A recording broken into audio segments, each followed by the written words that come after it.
फौज की नाइलियों की वजह से चाइना आके बैठ गया है लद्दाख में। क्यों नहीं आप वापस भेज पा रहे? क्यों आपका फौज ठीक से काम नहीं कर रही? क्यों क्या फौज आपकी डर रही है? असल वजह क्या है? जहां तक मुझे पता है, इन लोग ये थोड़ा अंदर घुसाए थे 3-4 किलोमीटर, तो हमने भी जाके वहां पे जो सारे जो बड़े बड़े पीक्स हैं, आई थिंक 6 पीक्स को हमने फतेह कर ली है। तो अब चाइना को पता है कि वो और 1 इंच भी अंदर आएंगे तो हम वहां से कितनी दहशत फैला सकते हैं चाइना के अंदर। तो मतलब, और हमने वो भी वीडियो देखा है जहां चाइना के सोल्जर्स बस में आते आते रो रहे हैं कि यार इंडिया को अब फेस करने जाना पड़ रहा है। तो ये सारी चीजें मद्देनजर रखते हुए हमें कोई रीजन नहीं है डरने का। We don't need to be scared of them. It's just कि इंडिया एक बहुत ही मेच्योर स्टेट है और वो कोशिश करते हैं कि नेगोशिएशंस में हम बात पूरी कर लें, लेकिन अगर नेगोशिएशन में ये होता है कि सामने वाले को भी बात माननी चाहिए। तो ये चीज है कि अब वहां पे स्टेटस क्वो हो चुका है, ऐसे नहीं कि वो अंदर आ गए। इनफैक्ट ये चीज है कि पाकिस्तान के हिस्से में जो था वो अक्साई चीन को उन्होंने बेच दिया। ये सबसे बड़ी शर्म की बात है। कम से कम हमने किसी को कुछ बेचा नहीं है, हम उसे प्रोटेक्ट कर रहे हैं। हमने पैसों की आड़ में या किसी भी ऐसी ग्रीड में अपनी लैंड किसी को बेची नहीं है, जबकि वो लैंड बंजर और बैरन लैंड है जिसके ऊपर वो इस वक्त लड़ रहे हैं, फिर भी हम अपनी सॉवरेनिटी प्रोटेक्ट कर रहे हैं। तो ये एक मतलब प्राइड वाली बात है मेरे लिए। चीन ने मजीद नए इलाकों पर कब्जा कर लिया है। पहले भी Galwan valley, Pangong, finger area, even वो तो अरुणाचल प्रदेश से भी आगे निकल चुकी है। वो तो जब चाहते हैं इंडियन फौजियों को भड़का देते हैं, मार देते हैं। उसके बाद वो ऐसा करते हैं कि जब ये रात में इनके फौजी सोने लगते हैं ना, तो बड़े से बाजे लेकर ना वो बाजों में वो गाने लगा देते हैं, पंजाबी गाने, और ये बेचारे सो नहीं पाते। तो यहां तक बात है कि इतना ज्यादा उन्होंने वहां पे इंतजाम कर लिए हैं, उन्होंने शेल्टर बना लिए हैं जहां पे टेम्परेचर वो इतना ज्यादा कंट्रोल कर सकते हैं। अगर बाहर टेम्परेचर -40 से ज्यादा हो तो उनके शेल्टर में टेम्परेचर 15 से 20 तक होगा। और इनके पास टेंट्स हैं, इनके पास जर्सियां नहीं है। अभी अमेरिका जा रहे हैं कि किसी ना किसी तरह हमारी मदद करे, किसी ना किसी तरह आप हमें बचा ले। फिर ये कहती है कि हमें कोई टेंशन ही नहीं है, हमें तो कोई मसला नहीं है ना चीन से। मैं आपकी तारीफ ही कर रही हूँ। सुन लीजिए जो इन्फॉर्मेशन इन्होंने दी है एहतशाम साहब, I am very very impressed. I am just surprise कि वो अपनी कंट्री के बारे में इतना क्यों नहीं पढ़ाई करते जितना उन्होंने इंडिया के बारे में। एक एक कौन सा बंदा किससे डर रहा है, एक एक कौन खाने पीने को उसको नहीं मिल रहा है, एक एक चीज की इन्होंने हिसाब जो रखा हुआ है अपनी कंट्री के बारे में नहीं कर रहे। Why you are not loyal to your country? You love India more than Pakistan, is it? आपको पता है कितने बच्चे पाकिस्तान मर रहे हैं विदाउट नरिशमेंट? आपको पता है पाकिस्तान नंबर 3 पे है under nourish children in the world?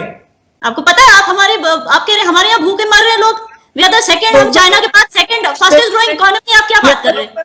आपको पहली बात शर्म नहीं आई? अक्साई चीन को आपने बेच दिया चाइना पे, अब ऊपर से औरतें भी बेचते हैं। आपको शर्म नहीं आती? आप हमें कह रहे हैं डरते हो डरते हो, फिर आप क्यों? अच्छा, आप भी डरते होंगे इसलिए जो तुर्किस्तान, ईस्ट तुर्किस्तान में हो रहा है वहां उन मुसलमानों के बारे में कुछ बोलते नहीं आप, जो चाइना मुसलमानों के साथ करते हैं। आप डरते होंगे इसलिए आप नहीं बोलते। हम तो नहीं डरते, हम बोलते। हम तो उनका सपोर्ट करते हैं उइगुर्स का। अगर हम डर रहे होते तो हम सपोर्ट क्यों करते बताइए? अगर हम चाइना से डरते हैं तो हम सपोर्ट क्यों करते उइगुर्स को? नहीं कहा, अगर हम चाइना से डरते नहीं कहा, और उनके गले काट दिए गए। जो कुछ हो रहा है, जो कुछ आसाम में हो रहा है, जो कुछ मणिपुर में हो रहा है, जो कुछ नागालैंड में हो रहा है, जो कुछ बेचारे हमारे कितना पता है इंडिया के बारे में? देखिए एहतशाम, मैं कह रही हूँ ये अंदर से इंडियन है, ये पाकिस्तानी है ही नहीं। अगर ये पाकिस्तानी होते इनको अपनी कंट्री का वो होता ना दर्द, वो सोचते बेचारे कितने हिंदू मर रहे हैं सिंध में, बेचारे कितने पश्तून एक्टिविस्ट मर रहे हैं, बट उनको वो पड़ी नहीं। बलूचिस्तान से आजादी के लिए लड़ रहे हैं, बट उनको फिक्र ही नहीं, रहम ही नहीं अपने लोगों पे। देखो इंडिया पे कितना वो अपना वक्त जाएगा, कितने बेचारे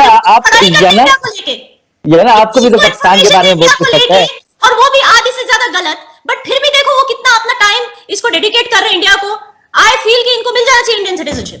एक बार अप्लाई करो, मोदी जी खुश होकर दे देंगे आप, क्योंकि आपने अपनी कंट्री के लिए नहीं दिया जितना आपने इंडिया को डेडिकेट किया है। फैसल साहब, पाकिस्तान पे वो सारी रेट ले रहे होते हैं। तो जब पाकिस्तान दुनिया का एक लौता देश है जहां पे पोलियो अब तक एग्जिस्ट करता है, उसके बारे में कभी सोचा? 50,000 से ज्यादा बच्चे हर साल मरते हैं पानी की प्रॉब्लम से। वो लास्ट ईयर का था, अभी पिछले 1 साल में मैंने, और उससे ज्यादा हुए होंगे, मैंने नहीं स्टडी किया क्योंकि मैं ज्यादा ध्यान अपनी कंट्री की तरफ देती हूँ। आपकी तरह नहीं कि आप अपने पड़ोसी मुल्क को ज्यादा ध्यान देते हैं, मैं अपनी कंट्री पे ज्यादा ध्यान देती हूँ। तो मुझे एग्जैक्ट फिगर्स नहीं पता, अपने मुल्क के बारे में नहीं पता कि कितने बच्चे हर साल मरते हैं पोलियो से, कितने बच्चे हर साल अंडर नरिशमेंट से मरते हैं। प्लीज जाके देखिए, आप खुद हैरान हो जाएंगे कि यार मैंने अपने मुल्क पे ध्यान क्यों नहीं दिया। मर जाते हैं। मुझे ये भी के खिलाफ प्रोपेगेंडा करने में लगा हुआ था जब यहाँ मुझे जरूरत, मेरे मुल्क को मेरी जरूरत थी। मारे जाते हैं, मुझे वो भी पता है कि सिर्फ जय श्री राम ना कहने की वजह से कितने कश्मीर में लोग मर रहे हैं। मुझे ये भी पता है कितने फेक एनकाउंटर्स, और कितने सिर्फ सिंधी हिंदू होने की वजह से कितने लोगों के घर जलते हैं। लड़काना में कितने लोगों के घर जले बताइए? लड़काना कहाँ इंडिया में है? कश्मीर के हवाले से अगर बात करें तो हो सकता है आप आपको याद है जो शियाओं के खिलाफ हुई थी, जो लोग कहते हैं कि कहती है कि वो भारत घर से निकाल के मारा जाता है क्योंकि वो शिया है, ये कहाँ होता है? ऐसा बिल्कुल नहीं होता। आपके यहाँ मुसलमान इवन बात को नहीं मानते, लेकिन आप सुनी सुनाई बातों को मानेंगे। आप स्टेटमेंट सुनिए, आप दिखाई बातों को नहीं मानते। मुसलमानों आप ऐसे बोलते हो जैसे राजनाथ सिंह ने आपको आके बताया कि यार फैसल मैं तो डर गया चाइना से। आप तो इतने कॉन्फिडेंस से बोल रहे हो जैसे राजनाथ सिंह ने आपको बताया, लेकिन जो वीडियोस निकलते हैं, जो आप ही की यहाँ से राहत ऑस्टिन जैसे जो एक्टिविस्ट वीडियोस निकाल के प्रूफ दिखा रहे हैं दुनिया को, आप उसको नहीं मानते। ऐसे यहाँ कुछ नहीं हो रहा, उइगुर में मुसलमानों के साथ कुछ नहीं हो रहा। जो यार प्रूफ है, इंटरनेट पे है, लोगों के पास है, वो आपको नहीं मानना। लेकिन सुनी सुनाई बात है, मेरे कुछ दोस्त है, पता नहीं कौन है कश्मीर में, जो वहां पे रह के बोल रही है कि ऐसा कुछ नहीं है, नहीं वो गलत बोल रही है, लेकिन किसी ने बोल दिया आपके कान में वो सही है। आप जाहिर अपने मुल्क को डिफेंड करेंगे, आपको करना भी चाहिए। हर बंदे को अपने मुल्क को डिफेंड करना चाहिए। वैसे आपको अपने मुल्क को डिफेंड मैं वही कर रही हूँ, आप अपने मुल्क को क्यों नहीं डिफेंड कर रहे हैं? तो लगता है कि चीन आपके मुल्क में इतने जो मसाइल है, आप उसको क्यों नहीं डिफेंड कर रहे हैं? इसके पास आप मुझे कह रहे हैं कि श्रीलंकन मोदी को पसंद नहीं करते, नेपाली मोदी को पसंद नहीं। आपके मुल्क में तो ऐसा है कि आपके मुल्क के अपने लोग किसी भी प्राइम मिनिस्टर को पसंद नहीं करते, किसी को शूट किया जाता है, कोई हैंग हो जाता है, कोई भाग के चला जाता है। ये हालत है आपके यहाँ के प्राइम मिनिस्टर्स की। आप अपने मुल्क की तरफ क्यों नहीं ध्यान देते? मैं इतना ही पूछना चाहती हूँ कि इतना India India India India India, even बाहर जाके जब आपको मौका मिलता है कि लोगों के सामने अपने प्रॉब्लम्स रखें, अपने लोगों की, अपनी आवाम जो इन्फ्लेशन से गुजर रही है उसके बारे में कुछ बोले, हेल्प ले, आप नहीं, बजाय इसके इंडिया इंडिया इंडिया ये इंडिया वो इंडिया ये, क्या है? मतलब ये किस तरह का ऑब्सेशन है? अब आप मेरे जवाब दीजिए। अल्लाह ना करे कभी पाकिस्तान के हाल इंडिया जैसा हो। अल्लाह ना करे कोई ऐसा दिन आए कि जब पाकिस्तान के हालात इंडिया जैसे हो जाए, जहां पे कोरोना वायरस से आप देख लें, आप पाकिस्तान को देखें कोविड के हवाले से, आप इंडिया को देखें। आपको पाकिस्तान में 5 बजे के बाद किसी को कोविड नहीं होता है। इंडिया के बारे में पॉजिटिव इन्फॉर्मेशन ये है कि हमारे यहाँ ऑलमोस्ट कोविड का वैक्सीन भी रेडी हो गया है। और सिर्फ कश्मीर की बात करें तो 40% लोगों ने इम्यूनिटी भी हासिल कर ली यहाँ पे कोविड से। तो और यहाँ का हमारा जो टेस्टिंग फैसिलिटीज है, जो क्वारंटाइन फैसिलिटीज है, it is state of the art. India का वजीर आजम बना हुआ है, मुबारक हो आपको। जो पता जिसने पीएचडी भी की होगी, मोदी साहब ने पीएचडी भी की होगी। 1 अरब 35 करोड़ का नुमाइंदा मोदी जो मैट्रिक पास भी नहीं है, मुबारक हो आपको ऐसा वजीर आजम। ऐसा कोई मैट्रिक पास चाहिए भी नहीं जो देश को लूटता है, जैसे आपकी आर्मी वाले जनरल करते हैं। हमें ऐसे नहीं चाहिए। हम we don't mind uneducated, but जो देश की जनता के बारे में केयर करता है और जो देश को आगे लेके जाता है और जो चोर नहीं है, वी डोंट माइंड। ओके, क्या हमारे हिसाब से हम ये कहते हैं कि हमारे पास जो सबूत हैं वो बड़े ठोस सबूत हैं, बड़ी मजबूत एविडेंस है। तो सर क्या इन सबूतों को लेकर जब हम इंटरनेशनल फोरम पर जाते हैं कहीं, कोई कन्विक्शन हो सकती है? मैं एक बुनियादी बात का जिक्र करना चाहूंगा। जी जी, ये जो ताल्लुकात हैं हमारे फॉर एग्जाम्पल अमेरिका के साथ, इसके 2-3 हो सकते हैं जहते और तरीके। एक तो ये है कि स्ट्रेटेजिक ताल्लुकात, वो तो नहीं है क्योंकि उनके स्ट्रेटेजिक ताल्लुकात हिंदुस्तान के साथ हैं। उसके बाद हो सकते हैं ट्रांजैक्शनल, कि एक हाथ लो दूसरे हाथ दो। हम उससे भी ज्यादा नीचे हैं क्योंकि हम मेरा ख्याल खिदमत ज्यादा कर रहे हैं और हमें इन रिटर्न जो है कम मिल रहा है। जैसे आपने भी बात की, रहीमुल्लाह यूसुफ साहब ने भी बात की। और तीसरा ये होता है कि खौफ की फिजा में किसी की खिदमत करना।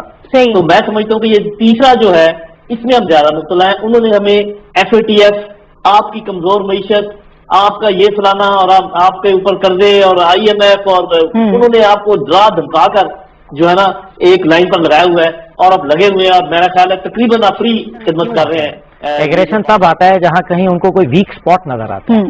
अगर कुलभूषण यादव को उस वक्त फांसी दे दी जाती, जबकि उस वक्त ये हो रहा था कि जनरल राहील शरीफ साहब जिसको भी फांसी का ऑर्डर देते थे उसको अगले दिन या एक हफ्ते के अंदर या उसी सुबह फांसी हो जाती थी। माजी की हुकूमत ने ये डिले क्यों किया? मेरे ख्याल में ये क्रिमिनल एक्ट था। नतीजा ये हुआ कि सुषमा स्वराज ऑन रिकॉर्ड हैं जब उन्होंने कहा कि भारत माता का बेटा है कुलभूषण एंड हम इसके लिए हर सतह पे जाएंगे, और वो गए।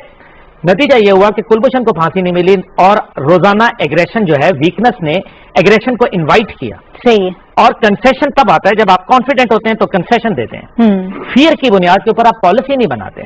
माजी में आपके ऊपर FMTC था, आप पे CTBT था, आपके ऊपर प्रेसलर तरमीम थी, आपके ऊपर सिमिंगटन जो है वो तरमीम थी। तो क्या पाकिस्तान ने न्यूक्लियर नहीं बनाया या पाकिस्तान उनसे दब गया या इंडिया की कभी इतनी मजाल हो गई? इस टाइम पे डंपिंग कर रहे हैं इंडिया। डंपिंग क्यों कर रहा है? ले रोड उसने बंद कर दिया है सिविलियन लोगों के लिए। वो फौजी गाड़ियों में ला के असला भरे चला जा रहा है, उसके क्या डिजाइन है? वो जो रेफेल जेट्स आ रहे हैं और वो इसी तरीके से S-400 मिसाइल्स आ रहे हैं, ये बेका का डील उन्होंने की है। मतलब हमारा तो अब कोई फिजा जो है वो साजगार ही नहीं रही, हर चीज वो सुन सकते।